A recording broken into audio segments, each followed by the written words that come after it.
Hello students, welcome to the lecture number 25 of class 12th physics unit electrostatics chapter capacitor। आज इस chapter का जो remaining part रहता है, एक या दो टॉपिक्स हमारे पास, आज हम वो कंप्लीट करेंगे।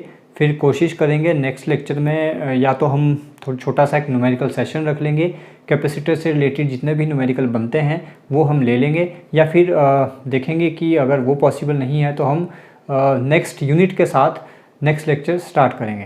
तो आइए स्टार्ट करते हैं आज का lecture with the topic energy stored in the capacitor.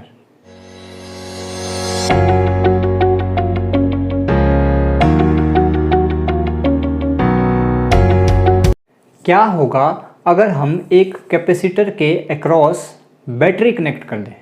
मान लेते हैं ये हमारे पास एक कैपेसिटर है, अगर इसके अक्रॉस मैं कोई बैटरी कनेक्ट कर दूं तो हमें क्या प्रोसेस देखने को मिलती है। हम देखेंगे कि ये जो बैटरी है ये इस कैपेसिटर को चार्ज करना स्टार्ट कर देगी। अब ऐसा तो नहीं है कि ये बिना कुछ काम करे कैपेसिटर को चार्ज कर देगी। इसका मतलब अगर कैपेसिटर चार्ज हो रहा है इसका मतलब बैटरी कुछ काम कर रही है। We simply means that battery has to do some work to charge this capacitor, and जैसे जैसे कैपेसिटर स्टार्ट होता जाएगा इसका पोटेंशियल डिफरेंस बढ़ता जाएगा, और जैसे जैसे इसका पोटेंशियल डिफरेंस बढ़ता जाएगा इस बैटरी को और ज़्यादा काम करना पड़ेगा सेम अमाउंट ऑफ चार्ज इस कैपेसिटर को देने के लिए।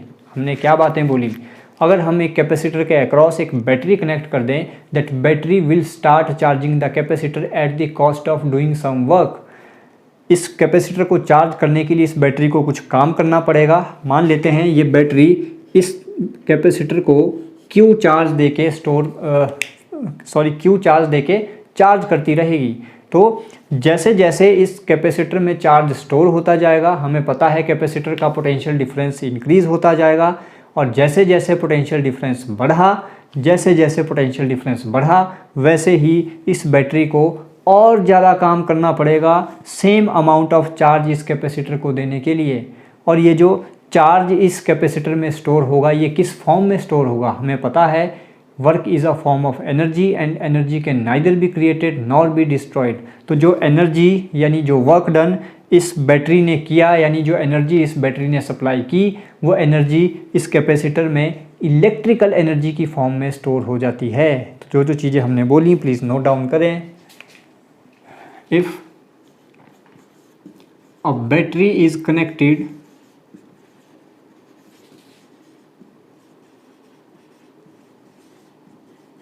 across a capacitor,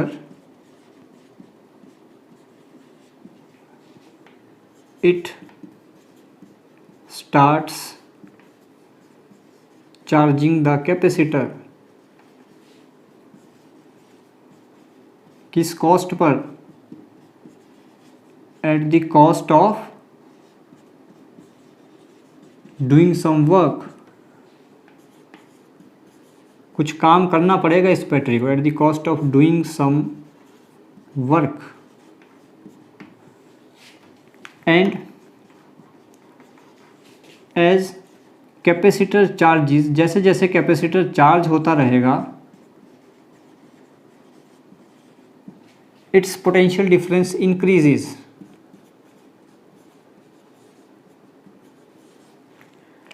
its potential difference increases। और अगर पोटेंशियल डिफरेंस इंक्रीज होता है then as potential difference increases battery has to do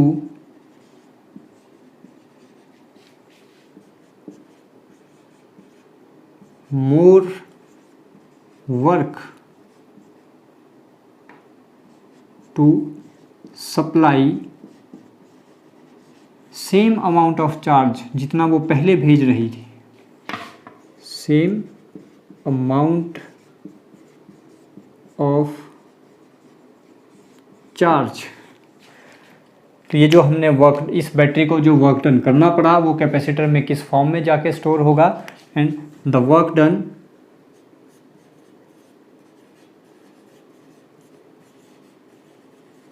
by the battery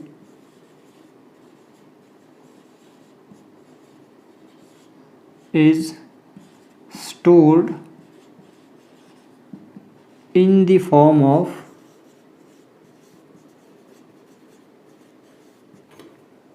electrical energy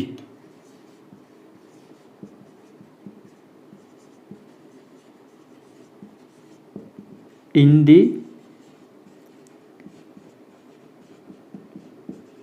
capacitor. तो जो वर्क डन इस बैटरी को करना पड़ेगा वो किस फॉर्म में जाके स्टोर होगा कैपेसिटर में, in the form of electrical energy, और उसी के लिए हमें डेरिवेशन करना है कि वो एनर्जी कितनी होगी, कितने अमाउंट ऑफ एनर्जी इस कैपेसिटर में स्टोर होगी, जितना अमाउंट ऑफ वर्क डन इस बैटरी को करना पड़ा। तो अगर इस कैपेसिटर की कैपेसिटेंस मान लेते हैं C है और इसका पोटेंशियल डिफरेंस मान लेते हैं, मैक्सिमम पोटेंशियल डिफरेंस इसका V है, तो हमें एक फार्मूला पता है that is C is equal to Q by V. यहाँ से मैं लिख सकता हूँ Q equal to C into V. Let charge Q is equal to C into V, equation number 1। मान लेते हैं, अब कंसीडर करते हैं, let initially capacitor has no charge.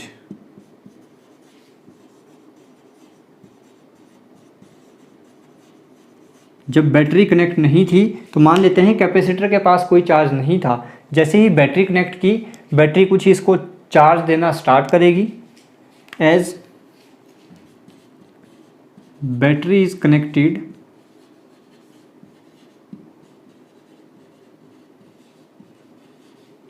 as battery is connected, capacitor starts charging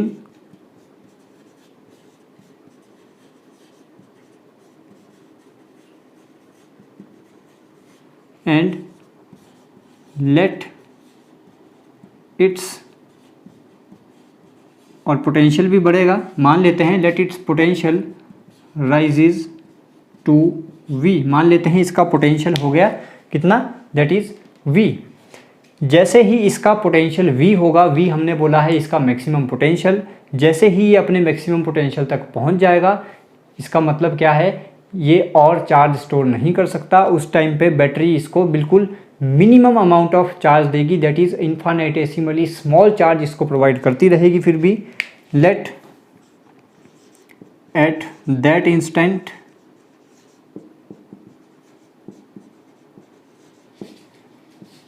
dq charge is given to capacitor. उस time पे मान लेते हैं कोई small infinitesimally small charge dq is given to capacitor. तो हमें एक फार्मूला पता है, दैट इज़, उसके लिए पहले स्पेस क्रिएट करना पड़ेगा। आप ये नोट डाउन करें, फिर ये इरेज करके हम स्पेस बनाते हैं ताकि हम डेरिवेशन पार्ट पे प्रोसीड कर सकें। ये हमारा कंसिडरेशन पार्ट था सारा।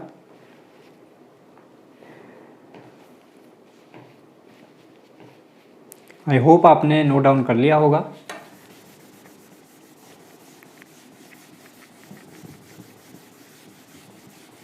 क्वेश्चन नंबर 1 ध्यान रखिएगा, मैंने यहाँ पे इरेज की है।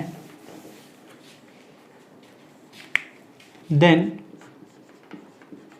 Small amount of work done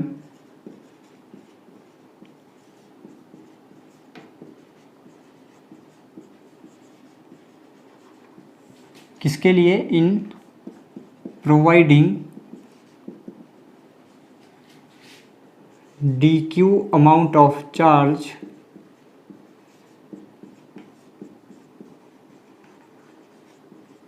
is given by dw is equal to, हमें पता है एक फॉर्मूला, that is v is equal to w upon Q naught. हमने इस तरह से एक फॉर्मूला पढ़ा था जब हमने पोटेंशियल पढ़ा था। तो इसी फार्मूला को यूज़ करते हुए यहाँ से मैं लिख सकता हूँ W is equal to V into Q. तो यहाँ पे V इज़ V ही है हमने माना हुआ, एंड चार्ज कितना हमने लिया है, that is dq, V into dq। This is equation number 2। So हमने यहाँ पे क्या लिखा, the small amount of work done in providing dq amount of charge is dW is equal to V into dQ। हमने एक अभी equation number 1 लिखी थी, that is Q is equal to C into V। तो यहाँ से V की value अगर मैं फाइंड आउट कर लूँ, that is Q upon C। तो V की value Q upon C put करने पर dW is equal to Q upon C into dQ, equation number 3। ये तो आ गया small amount of work done. Complete work done किसके इक्वल होगा? Complete work done that is W is equal to integration of dW की value put करें Q upon C into dQ। और कहाँ से कहाँ तक हम इंटीग्रेट करेंगे? इनिशियली कैपेसिटर के पास 0 चार्ज था और इसकी मैक्सिमम कितनी है कैपेसिटी चार्ज की, दैट इज़ Q, 0 से लेके Q तक। कांस्टेंट को बाहर ले आएँ, W is equal to 1 upon C constant बाहर, इंटीग्रेशन 0 से Q इंटू dQ। हमें एक फार्मूला आता है that is x into dx की इंटीग्रेशन होती है x square by 2, Q into dQ, x into dx। तो क्या आंसर आ जाएगा? That is 1 upon C Q square upon 2, 0 से Q। पुट करें यहाँ पे लिमिट, हमारे पास आ जाएगा answer that is Q square 1 by 2 Q square by C। Q की जगह पुट करेंगे Q, 0 माइनस हो जाएगा। Yes, this will be the answer. W is equal to 1 by 2 Q square by C। ये एक फॉर्म है, इसकी बहुत सारी फॉर्म है, हम अलग अलग तरीके से इसे लिख सकते हैं। पहले आप इतना नोट डाउन करें, फिर इसकी अलग अलग फॉर्म्स देखते हैं क्या हो सकती हैं। नीचे वाला पार्ट इरेज कर देता हूँ तब तक।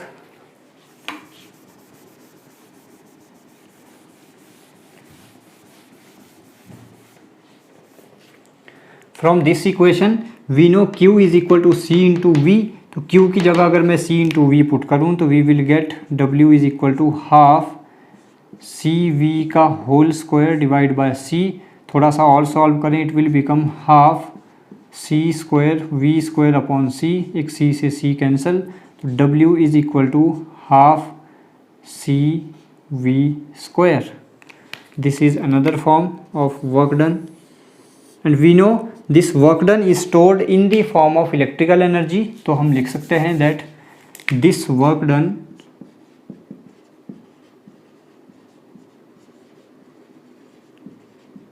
will be stored in the form of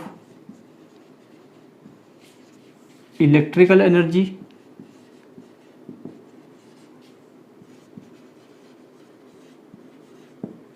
therefore हम उसे डिनोट करेंगे U के साथ।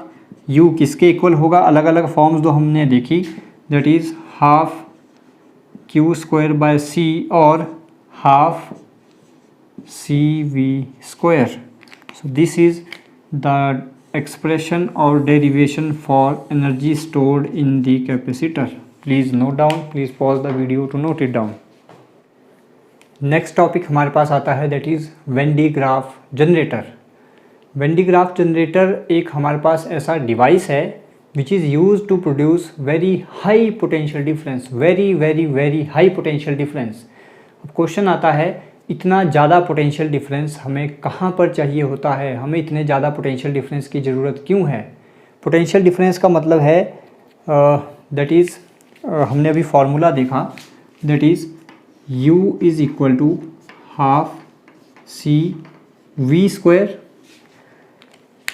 ये यूज़ किया जाता है इन न्यूक्लियर रिएक्टर्स जहाँ पर हमें एक पार्टिकल को बहुत ज़्यादा स्पीड से स्ट्राइक करवाना पड़ता है। तो जब आप बड़े लेवल पर ये चीज़ें पढ़ते हो और बीएससी में जब आप जाओगे, अगर कोई बीएससी करता है तो वहाँ पर आपको जब न्यूक्लियर रेडिएशंस या न्यूक्लियर रिएक्टर के बारे में पढ़ाया जाएगा तो वहाँ पर हम बहुत डिटेल में इन चीज़ों के बारे में पढ़ते हैं कि हमें किसी पार्टिकल को इतनी स्पीड से क्यों किसी चीज़ के साथ स्ट्राइक करवाना पड़ता है।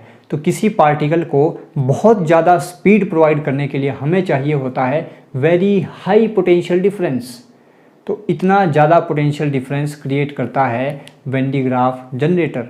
इसकी वर्किंग अगर मैं आपको यहाँ बोर्ड पर समझाने लगूँ तो थोड़ा सा मुश्किल हो जाता है। मैं आप लोगों के साथ एक लिंक शेयर करूँगा जहाँ पर आप देख पाओगे कि वेन डी ग्राफ जनरेटर किस तरह से काम करता है। आप उसको देखें, उसको समझें। उसके बाद अगर आप लोगों के कोई डाउट्स हों वेन डी ग्राफ जनरेटर को लेकर तो मुझसे पूछें, और अगर फिर भी आपको लगता होगा कि हमें यहाँ पर बोर्ड पर ये चीज़ समझनी चाहिए तो प्लीज़ आप लोग बताइएगा, फिर मैं आप लोगों को when de Graaff generator board पर प्रॉपर इसका डायग्राम बना के हम समझ लेंगे।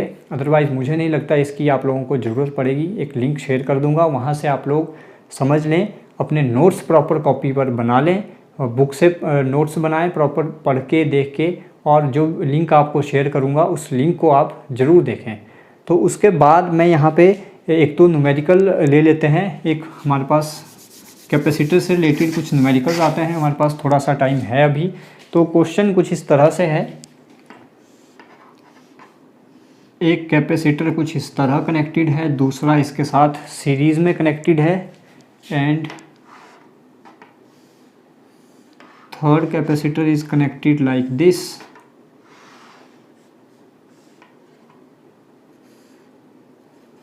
हमें डाटा दिया है that is 5 microfarad 4 and 3, 5 microfarad 4 microfarad and this is 3 microfarad. हमसे पूछा गया है फाइंड नेट कैपेसिटेंस, यानी इस जो सर्किट हमें दिया है इसकी कंप्लीट कैपेसिटेंस निकाल के बताइए। देखिए ये वाला कैपेसिटर अगर इन्हें मैं नाम दे दूं, इसे अगर मैं C1 बोलता हूं, इसे C2 बोलें और इसे C3 बोलें, तो कैपेसिटर नंबर C1 और C2 सीरीज़ में कनेक्टेड हैं। और अगर कोई कैपेसिटर सीरीज़ में कनेक्टेड हो तो उनका नेट कैपेसिटेंस, या मैं बोलूँ इक्विवेलेंट कैपेसिटेंस निकालना हमें आता है। हमने ऑलरेडी जब टॉपिक किया था कैपेसिटर इन सीरीज़ और पैरेलल, वहाँ पे ये चीज़ हमने देखी थी। तो पहले इन दोनों को सॉल्व करें, फिर इन दोनों को सॉल्व करने पे जो एक इक्विवेलेंट रेजिस्टेंस बनेगा उसको इसके साथ सॉल्व करें। पहले मैं फाइंड कर रहा हूँ, since C1 and C2 are in series, therefore equivalent resistance, क्या फॉर्मूला होता है जसिका?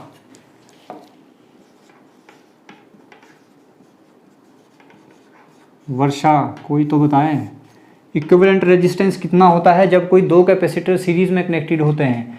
फॉर्मूला था 1/C is equal to 1/C1 plus 1/C2, यही था। अगर इसे मैं सॉल्व कर लूँ एलसीएम लेके तो it will become C2 plus C1/C1 C2। Value put करें, C2 कितना है that is 4 plus C1 is 5/4, 5 जा दैट इज़ 20, 4 प्लस 5 इज़ 9/20। ये वैल्यू हमारे पास आ गई 1/C की दैट इज़ 9/20, और हमें यहाँ से निकालनी है C कितना आ गया 20/9। अगर इसे मैं सॉल्व करके लिख लूँ तो it will become 2.2 that is C is equal to 2.2 microfarad. यानी इन दोनों को सॉल्व करने पे जो एक इक्विवेलेंट कैपेसिटर बनेगा वो बनेगा 2.2 माइक्रोफेराड का।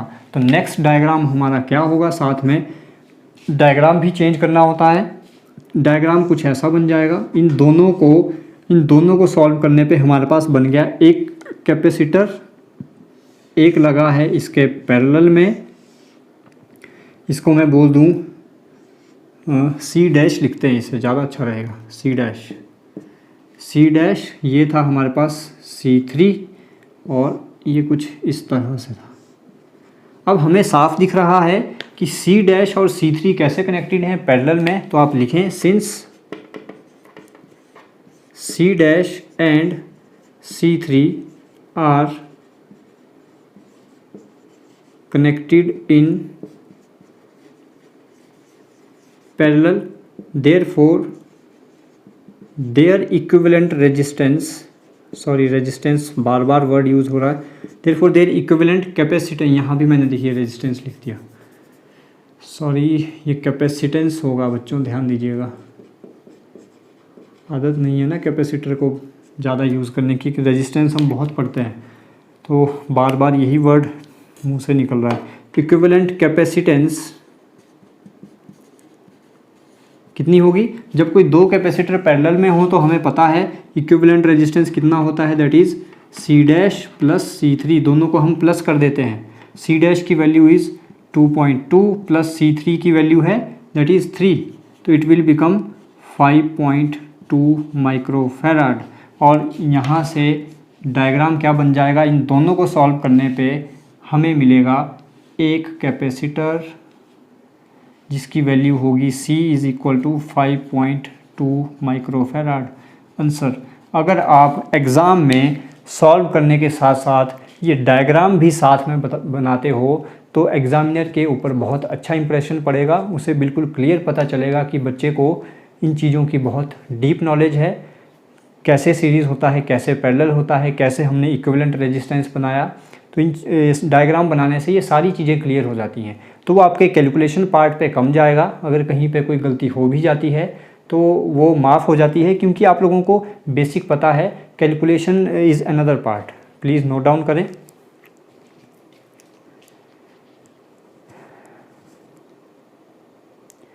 ऐसे ही अब आपके लिए होमवर्क के कुछ क्वेश्चंस आपको देता हूं। आई होप आपने नोट डाउन कर लिया होगा। वीडियो को पॉज करें अगर आप लोगों ने नहीं किया है, बैक करके देखें दोबारा, वीडियो अवेलेबल रहेगी।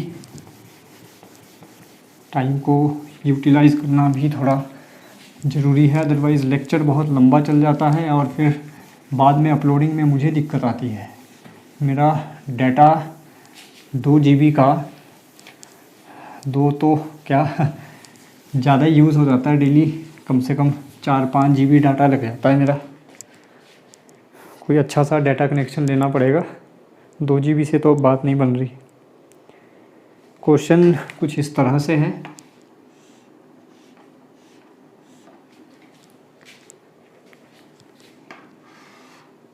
बच्चों कहीं से चीटिंग मत कीजिएगा, समझ ना आए तो पूछ लीजिएगा, यहाँ से आपको एग्ज़ाम में एक न्यूमेरिकल बनेगा, इसीलिए बोल रहा हूँ, कोई दिक्कत हो तो पूछ लेना।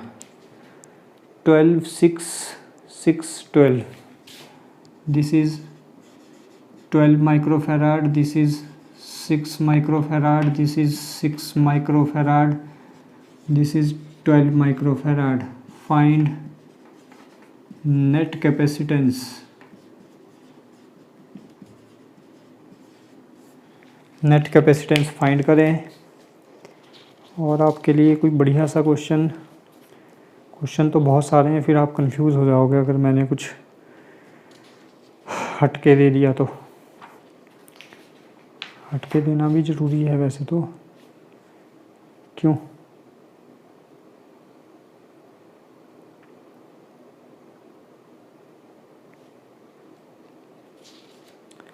कुछ अलग कहाँ से दें, एक्सरसाइज से ढूंढें कोई क्वेश्चन।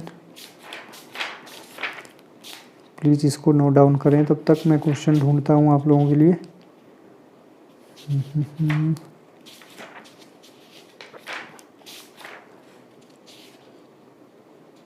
अच्छा सा क्वेश्चन मिले ना तो मज़ा आ जाए। हाँ, ये क्वेश्चन मिला, अब बढ़िया लग रहा है क्वेश्चन कुछ ऐसा है।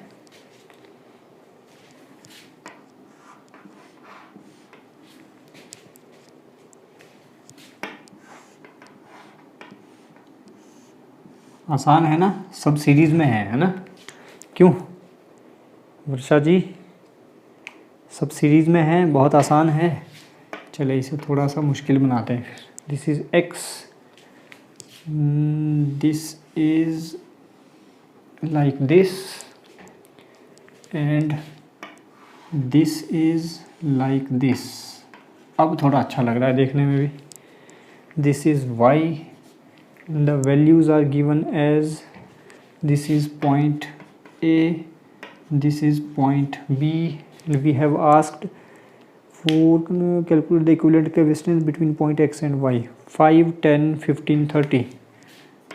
5 microfarad, 10 microfarad, 15 microfarad, 30 microfarad. एक बार वैल्यू चेक कर लें. 5, 10, 15, 30. यस. फाइंड, ये अच्छा क्वेश्चन है. Find net capacitance between X and Y. एक और है ऐसा. This is question number 2. This is final question. Question number 3. पता चलेगा आप लोग कितना दिमाग यूज़ कर रहे हो. This is 1, this is 2, this is 3, this is 4. ये भी आसान है. सब सीरीज़ फटाफट आंसर निकाल दो. चलो थोड़ा सा इसे भी मुश्किल बनाएं.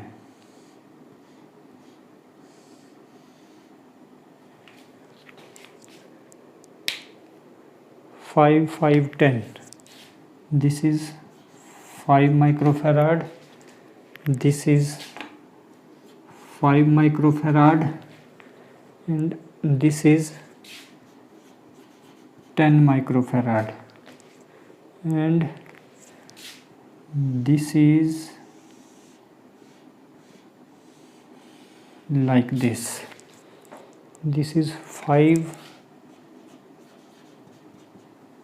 This is 5 microfarad, and this is 5 microfarad. This point is Y, this point is X, this point is A, and this point is B. This point is A and this point is B. अच्छा, एक value रहेगी बीच में. This is 5 microfarad. Okay. Find net capacitance. बहुत अच्छे question हैं ये दोनों. अगर ये 2 क्वेश्चन आप लोगों ने कर लिया ना तो समझ लीजिए आपके सीरीज़ पैरेलल कॉम्बिनेशन सब क्लियर हो गया. तो ये आप लोगों के लिए होमवर्क. चीटिंग मत कीजिएगा. ये 2 तो वैसे ही एक्सरसाइज में हैं तो इसमें तो चीटिंग कर ही नहीं पाओगे. अपना दिमाग लगाना पड़ेगा. बाकी अच्छे से करें. कोई दिक्कत आएगी इनमें तो प्लीज़ पूछ लेना. कहीं से कॉपी पेस्ट मत करना, या कहीं पता लगे गूगल पे सर्च मार रहे हो तो ऐसा काम मत करना. नहीं आएगा तो पूछ लेना, हम यहाँ पर सॉल्व कर लेंगे. बिल्कुल आपके फंडे सारे क्लियर हो जाएंगे अगर आपने ये समझ लिया. और रही बात वेन डिग्राफ जनरेटर की, तो मैं लिंक शेयर करूँगा. अगर मैं बाय द वे भूल जाऊँ तो प्लीज़ मुझे रिमाइंड करवाइएगा ताकि आप लोग प्रॉपर अपने नोट्स कंप्लीट कर सकें. इसी के साथ चैप्टर एंड होता है. अब सिर्फ यही पार्ट रहता है कि कोई हमें और एक्स्ट्रा न्यूमेरिकल्स करने हों. अपने घरों में रहें, सुरक्षित रहें. Thank you so much.